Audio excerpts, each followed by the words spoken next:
लोकतंत्र, ये शब्द हम सब ने सुना है, पर यह सिर्फ एक सरकार चलाने का तरीका ही है या हमारी जिंदगी पर इसका कोई असली असर भी पड़ता है? तो चलिए आज लोकतंत्र का एक रिपोर्ट कार्ड बनाते हैं और देखते हैं कि ये अपने वादों पर कितना खरा उतरता है। ये जो तस्वीर है ना, ये लोकतंत्र की सबसे बड़ी चुनौती को एकदम सटीक दिखाती है। जनता की उम्मीदों का लगातार बढ़ता बोझ, हर तरफ से मांगे आती रहती हैं और इस सिस्टम को उन सभी को सुनने और संभालने का मुश्किल काम करना पड़ता है। तो आज की हमारी पड़ताल में हम क्या क्या देखने वाले हैं? पहले तो ये कि लोकतंत्र हमसे वादा क्या करता है, फिर सरकार के रिपोर्ट कार्ड पर नजर डालेंगे, आर्थिक विकास और सामाजिक सद्भाव पर इसका क्या असर होता है ये भी जानेंगे, और ये भी देखेंगे कि एक इंसान की गरिमा और आज़ादी के लिए ये क्या करता है, और हाँ, आखिर में इसका फाइनल फैसला भी सुनाएंगे। तो चलिए शुरू करते हैं। अब देखिए, किसी भी चीज को परखने से पहले ये तो जानना जरूरी है ना कि उससे उम्मीद क्या थी। तो सवाल यह है कि लोकतंत्र हमसे आखिर वादा क्या करता है। तो देखिए, कहने को तो लोकतंत्र को बेहतर इसलिए माना जाता है क्योंकि यह नागरिकों में बराबरी को बढ़ावा देता है, हर इंसान की गरिमा को बढ़ाता है, फैसले लेने के तरीके को बेहतर बनाता है, समाज में जो टकराव होते हैं उन्हें सुलझाने का एक रास्ता देता है, और सबसे जरूरी बात, ये अपनी गलतियों को सुधारने का मौका भी देता है। इन्हीं ऊंचे पैमानों पर हम इसके काम को जांचेंगे। तो ये तो हो गए वादों की बात। अब आते हैं असलियत पर।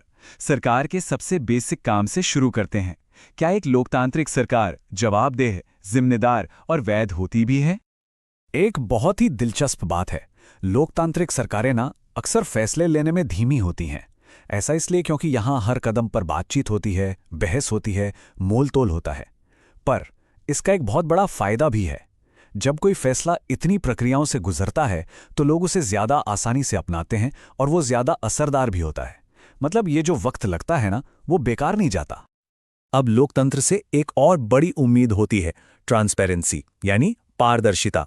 इसका सीधा सा मतलब है कि एक आम नागरिक को ये जानने का हक है कि जो फैसले लिए जा रहे हैं वो सही नियमों और तरीकों से लिए गए हैं या नहीं। ये वो चीज़ है जो तानाशाही जैसी दूसरी सरकारों में आपको बिल्कुल नहीं मिलेगी। तो फिर असल में इसका रिकॉर्ड कैसा है? सच कहूं तो मिला जुला है। हाँ, कुछ चीजों में ये कामयाब रहा है, जैसे कि नियमित और निष्पक्ष चुनाव कराना और खुली सार्वजनिक बहस के लिए माहौल बनाना।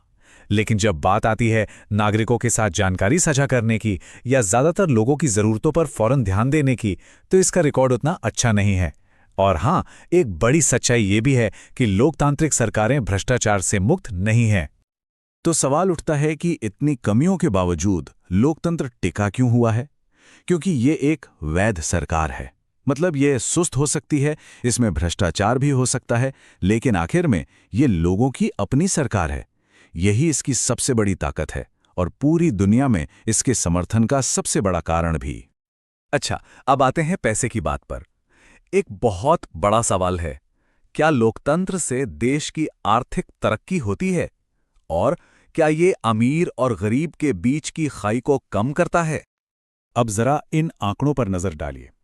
1950 से लेकर 2000 के बीच, यानी 50 सालों में तानाशाही वाले देशों की आर्थिक विकास दर लोकतांत्रिक देशों से थोड़ी बेहतर रही है।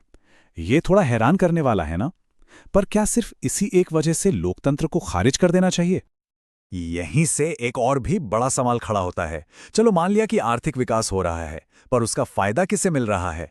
क्या वो पैसा समाज के हर तबके तक पहुंच रहा है या बस कुछ लोग ही और अमीर होते जा रहे हैं? और ये टेबल देखिए, ये असमानता की कहानी और भी साफ कर देती है। साउथ अफ्रीका और ब्राजील जैसी लोकतांत्रिक देशों में ऊपर के 20% अमीर लोगों के पास देश की 60% से भी ज्यादा दौलत है, जबकि नीचे के 20% गरीब लोगों के हिस्से में 3% से भी कम आता है।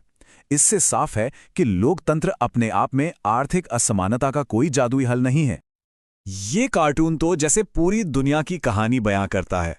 मुट्ठी भर अमीर लोग दुनिया की ज्यादातर दौलत और कमाई पर कब्जा किए हुए हैं, जबकि एक बहुत बड़ी आबादी बहुत कम में गुजारा कर रही है। लोकतंत्र इस समस्या को हल करने में अब तक पूरी तरह कामयाब नहीं हो पाया है।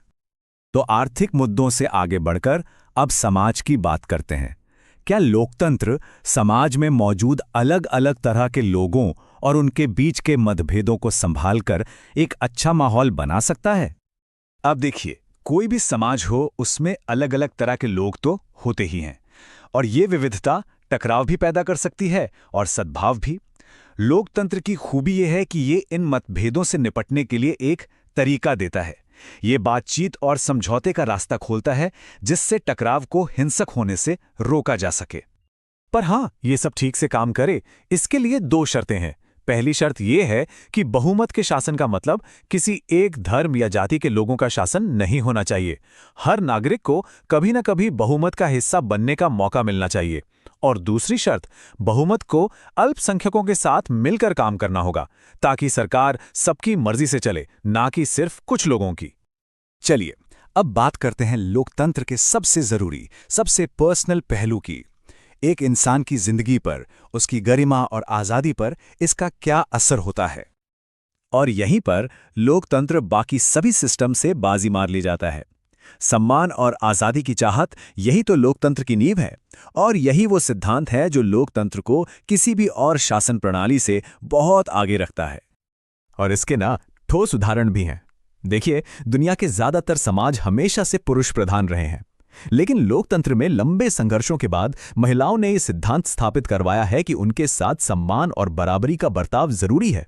इसी तरह भारत में लोकतंत्र ने उन जातियों को जिनके साथ भेदभाव होता आया है, उन्हें बराबरी का दर्जा और अवसर मांगने के लिए आवाज दी है।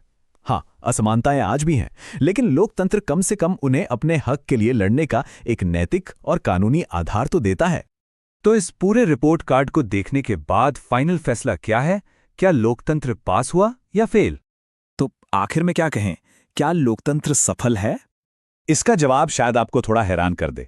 सच तो यह है कि लोगों का लोकतंत्र से शिकायतें करना ही इसकी कामयाबी का सबसे बड़ा सबूत है। ये दिखाता है कि लोग अब सिर्फ प्रजा नहीं रहे, बल्कि जागरूक नागरिक बन गए हैं। वो सवाल करते हैं, सरकार के काम को परखते हैं और बेहतर की उम्मीद करते हैं। ये शिकायतें विफलता का नहीं, बल्कि लोकतंत्र के जिंदा होने का संकेत हैं। तो ये हमें एक बहुत जरूरी सवाल पर लाकर छोड़ता है। एक नागरिक के तौर पर लोकतंत्र से हमारी अगली उम्मीद क्या होनी चाहिए? क्योंकि लोकतंत्र का मूल्यांकन कभी खत्म नहीं होता। ये एक लगातार चलने वाली प्रक्रिया है,